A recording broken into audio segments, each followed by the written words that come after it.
It's good to see you guys. Uh, really, really tough game to watch. A lot of missed opportunities. I thought defensively, I thought the first two drives was kind of what I was expecting and really working for the entire game. I thought some of the line stunts we were doing and the quarters coverage that we're playing, guys were where they needed to be. A lot of the early drives was 11 personnel, and they went to 12 personnel, and we had a line movement package for that, and we didn't execute that as well.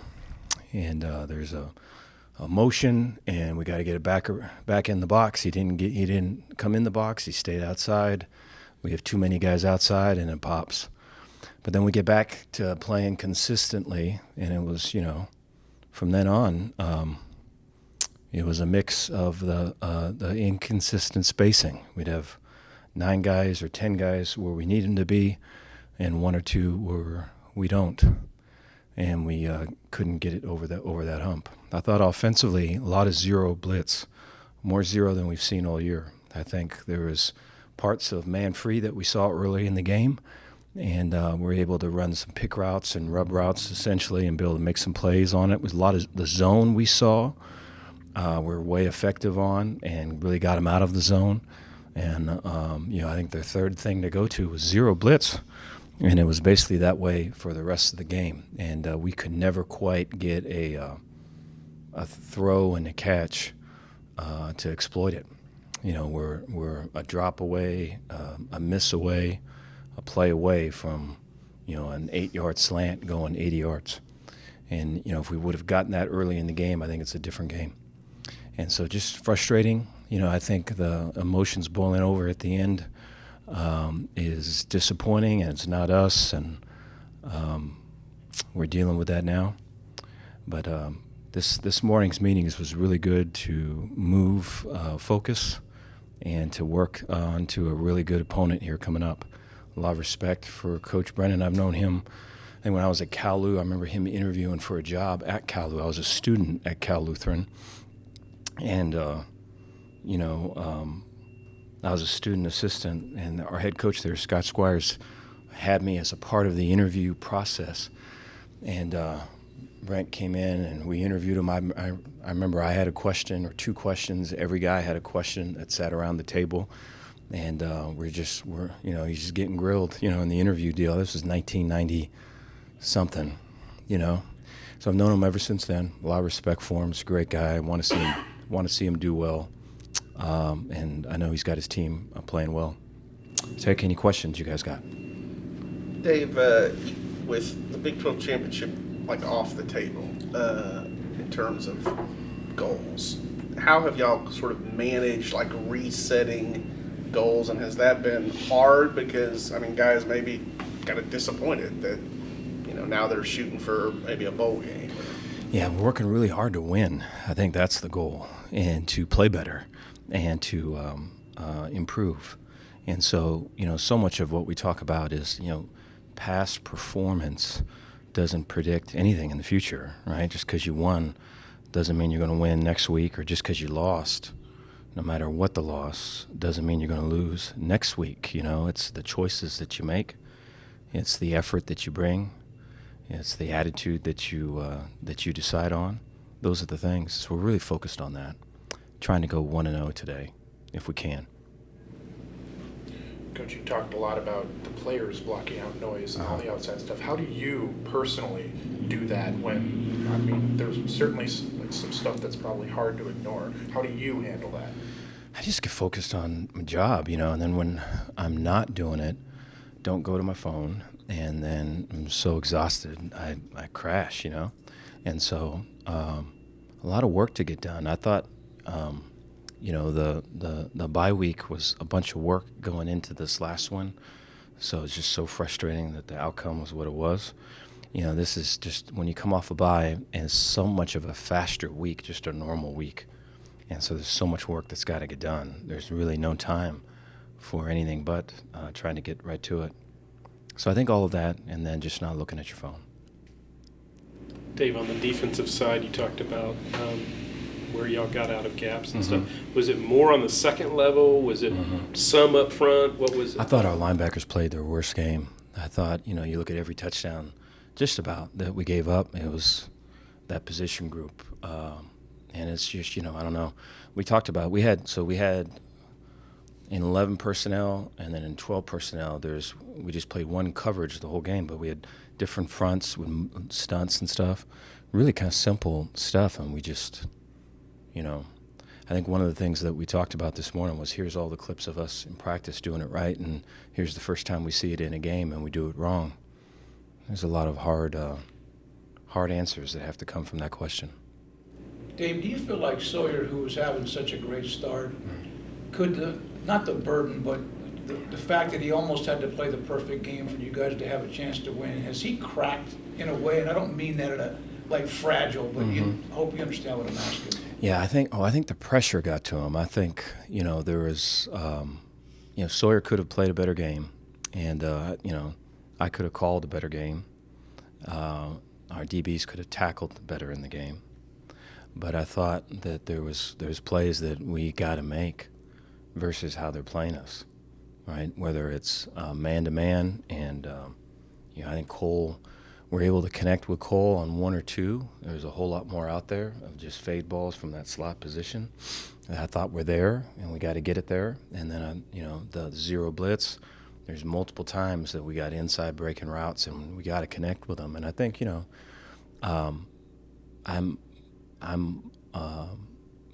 without Sawyer, we're not able to win any games. We're not to be in any type of position to get to a bowl game or to be competitive or any of those things. And so I just think Sawyer always wants to do what's right, and he always wants to go above and beyond. And so I think kind of get it to where it's kind of refocused and, hey, man, just make this play. Let's execute this. I think to get it back to that level would be good for everybody. Dave, I saw Carl Williams in street clothes during the game, but he was listed as available. Can Yeah. you give an update there? He's still working back to 100% full speed. I think his let me say that his speed is good. His change of direction's got to improve. There's spots where, and maybe positioning where he could play and be effective. But I think as far as the whole gamut goes, I think we're still working to get there, with the goal to get there. Dave, you mentioned the other day you're going to need your leaders to lead. Have you seen that? Obviously there hasn't been much time since Saturday, but Yeah. What have you seen out of them? Yeah, there's been whether it was Saturday night or let's use an example of Saturday night. So we had commitment time Saturday night, and so for all the stuff that sucks, for certain guys it sucks even more. And so if they were late to a class or missed a class, then there's study hall Saturday night, and it goes from really right after the game to 2 a.m. And so doubles suck, And so our leaders were guys who were making sure they were there. And so they were making sure, hey, you're not, everyone feels like this, but you're going. And so it's been that way. It'll continue to be that way. I think as far as moving forward to next week or this week, I think it's showing up, making the decision to bring the right type of energy and focus and mindset, and then getting guys to match them and calling them out. And I count that our guys are going to do that. It seemed like Omar was battling to stay on the field in the Yeah. first half, and then didn't really play much in the second. How's he doing? And what does he mean to that, making the offensive line go? He's a big part of it. He's kind of the heart and soul of it. His there's a tenacity about him, and just they're good anger issues that come out in appropriate times, and we need that. And so I think for him, I think he's got maybe a doctor appointment here in the middle of the week. That's a big one. I think we get over that hump. I think we're expecting him, and so we're working towards that. I think he very much wants to finish what he started. What challenges does Arizona present? I thought, defensively, a lot of respect for their coordinator. I think he does a great job, and he has multiple spots he's been. They're pretty creative there, so there's some stunts and some pressures. They get in and out of 3-down, 4-down fronts. There's some good length in the back end.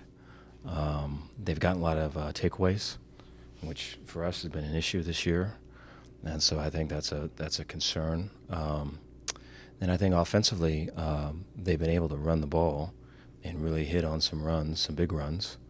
And then quarterback does a great job of throwing the ball down the field. They've got guys that go up and get it. It's more of a vertical passing game. This is probably the first time, maybe since Arizona State, that a team's going to drop back pass just on first or second down. We just haven't seen it this year. Outside of probably Arizona State, most teams' quarterbacks are going to run, or they're going to be some type of RPO or play action or some type of thing. They're going to just sit back there and throw it. And so that's going to be a challenge for us because we just haven't really seen it most of the year. I think their O-line's massive, big dudes, and play hard. I think if you put it all together, though, they believe. There's confidence with them. They had a big win this past Saturday, and so you're going to have to crack the belief to get to the win. With bowl eligibility on the line, does that fuel more of a fire for the last 2 games? I think so. Our guys recognize that, and they want that. I want that. I want that bad for just the guys that deserve it, that deserve more than where it is right now. Dave, Mac hired you. Yeah. And he extended you.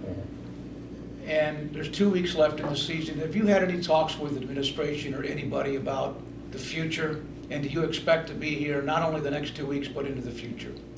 Yeah, I appreciate that question, but our focus is just on right now and winning. There's nothing else really matters.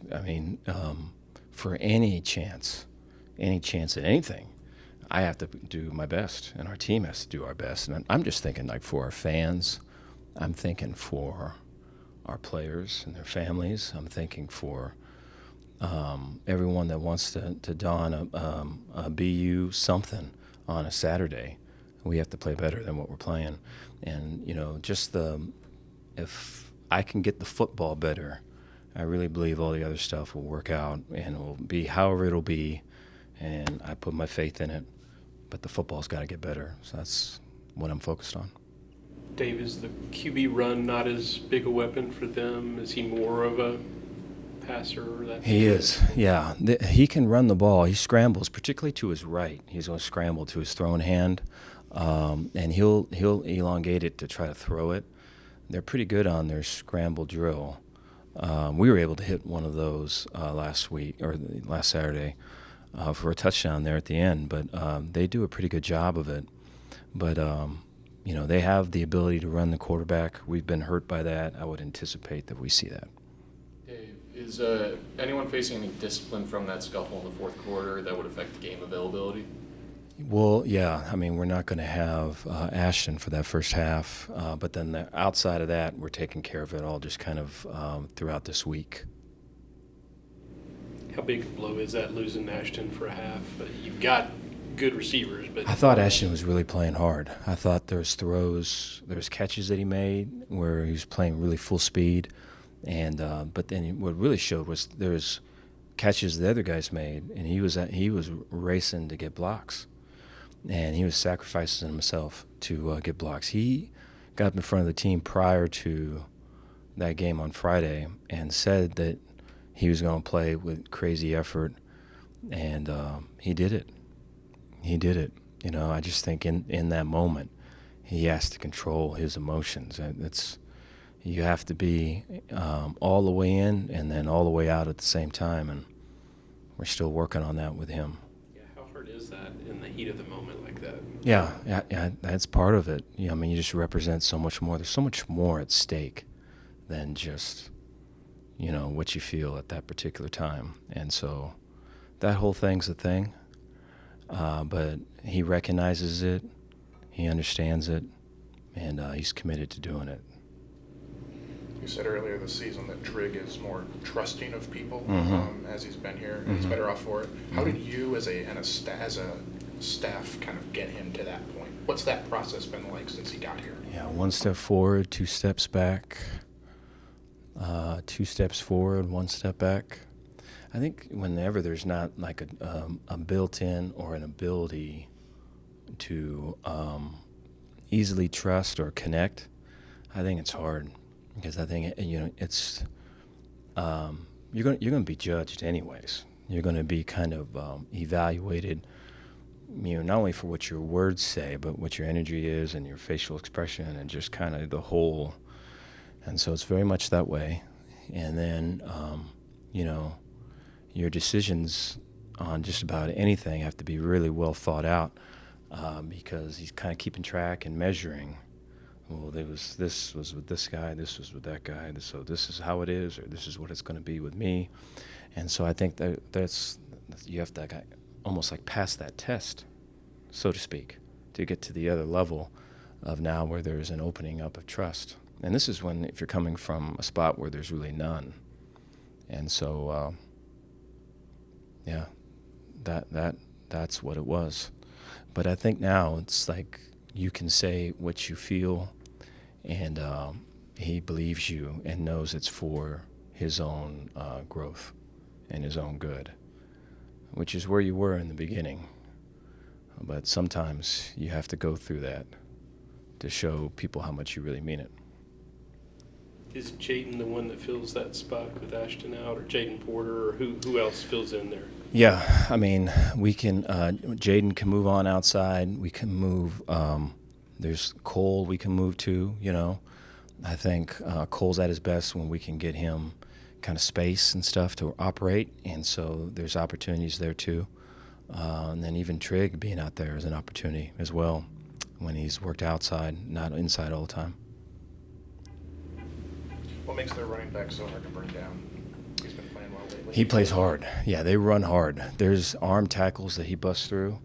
There's not really a ton of tempo with them, and it's good for them. They don't need it. They've been able to really kind of be effective without the use of it. But he runs. The thing that strikes me is running hard. There's multiple arm tackles or dragging guys, falling forward, busting through first, second level.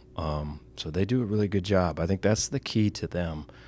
I mean, they've got some good receivers, and the quarterback's really good, and they protect well, but the run game is what makes it go. David kind of gets lost in the shuffle, but the energy from the shirtless guys, did you feel that, or did you see that? I did see that. We had